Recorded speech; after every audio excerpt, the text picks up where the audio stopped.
नमस्कार विद्यार्थी मित्रांनो, मी संदेश. नोकर भरती या यूट्यूब चॅनलमध्ये आपल्या सगळ्यांचं पुन्हा एकदा स्वागत करतो.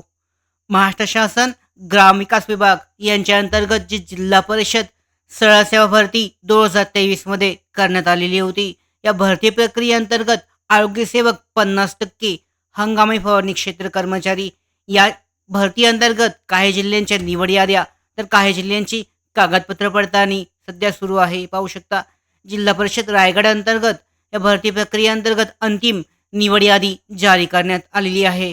त्याच दरम्यान महत्त्वाची अपडेट आलेली आहे. पाहू शकता सुप्रीम कोर्टाकडून म्हणजेच कोर्टाकडून या संदर्भात स्थगितीचे आदेश देण्यात आलेले आहेत या भरतीसाठीचे. तर यानुसार पाहू शकता जी महत्त्वाची सूचना जी आहे जारी करण्यात आलेली आहे. ग्रामविकास विभाग यांच्या अंतर्गत मुख्य कार्यकारी अधिकारी सर्व जिल्हा परिषदांसाठी विषय पाहू शकता. यामध्ये रीट याचिका जी आहे दाखल झालेली आहे 27 नोव्हेंबर 2024 रोजीच्या आदेशानुसार.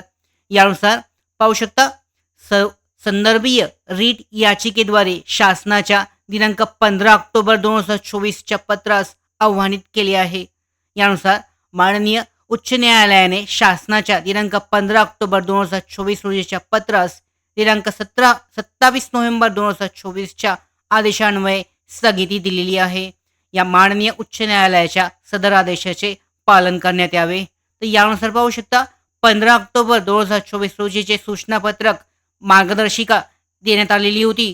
सरळ सेवा भरती अंतर्गत जे आरोग्य पद जे आहे यासाठीचे हंगामी फवारणी क्षेत्र कर्मचारीसाठीचं जे पद आहे यामध्ये आरोग्य सेवक पुरुषसाठीचे यासाठीचं जे महत्त्वाची जी मार्गदर्शिका जाहीर करण्यात आलेली होती 15 ऑक्टोबर 2024 साठीची च्या पत्रास आव्हानित करण्यात आलेलं आहे.